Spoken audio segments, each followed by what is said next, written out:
Hello, I'm Grandmaster Ronald Stone. Welcome to your Hapkido thought for the day. I wanted to talk a little bit about the difference between techniques, monkey see, monkey do, and actual knowledge of and instruction of applications of the techniques. Some decades ago, when I was a young man, I was in a Taekwondo class in Chicago. We had a young girl join the class. She was a ballet student.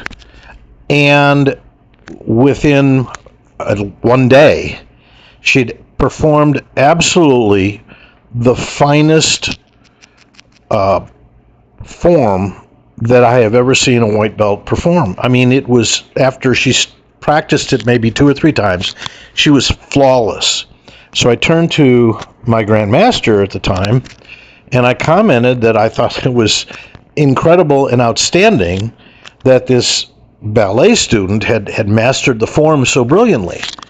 And he looked at me and said, "Not brilliantly.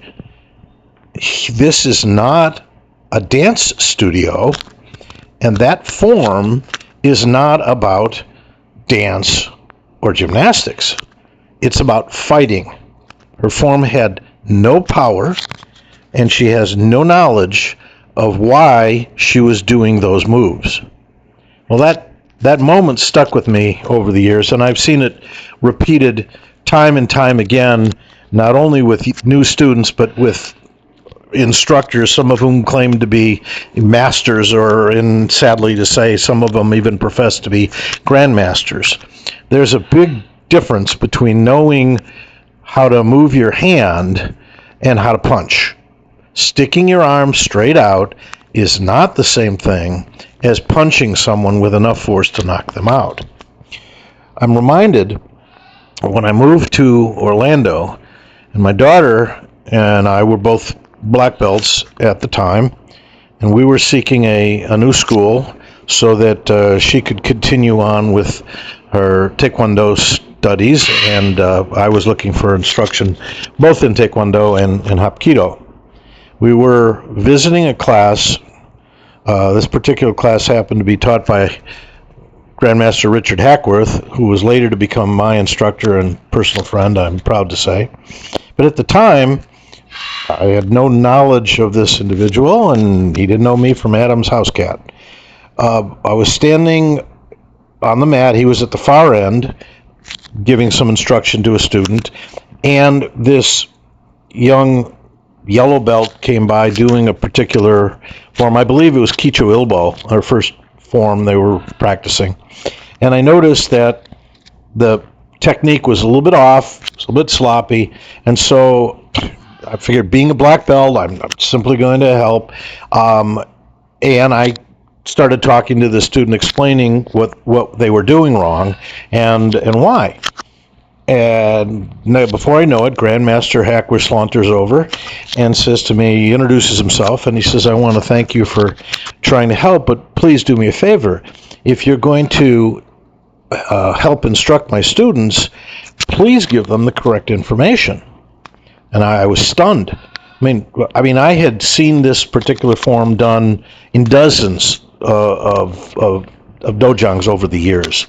I started in Taekwondo in 1971, and this was now 2001. And I had trained in a half a dozen schools over the years, and I had visited countless others. And I was always got the same explanation from the majority of them. Some of them didn't bother to do any explanation. They just showed you the moves. But at any rate, they were all pretty much the same idea. You turn to the left, you down block, you punch, etc. And I said, "Oh, I apologize, sir, but what are you talking about?" And he goes, "That's not a turning side block to a front kick or a side kick. That's not what the move is intended to be." And I was stunned. It was like saying, "Hey, the earth isn't flat, it's round." And then he proceeded to explain to me what the form meant, why we moved that way, why the move was meant to be a defensive movement, and how it was applied. Well, I was later to discover, Grandmaster Hackworth had lived in Korea for a couple of decades, spoke Korean, Japanese, and some Chinese, and had studied not only with the Korean grandmasters over decades, but he had also studied in the original language. One of the few people could read the Chinese translated into Korean. And I was stunned. And he said, well, this is common knowledge in the Korean master seminars.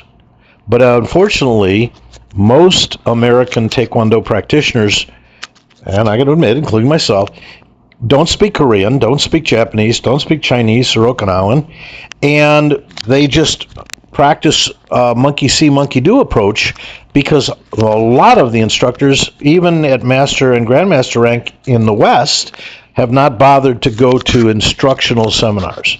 I don't mean demos where somebody stands up there and shows a form or demonstrates a throw or a technique without explaining the application. Well, as soon as he explained to me what it really meant and how it was really used, I was sold, and my daughter and I immediately joined his class. Then, over the years, I have learned big difference between imagining what you think a technique might be, trying to interpret what you think a technique might be, and knowing what the inventor of that or the inventors of that particular form or technique meant when they created it. I want to appreciate you for listening to my thoughts for today. Again, I'm Grandmaster Ronald Stone. Thank you for watching today's video. Be sure to like, comment, and subscribe.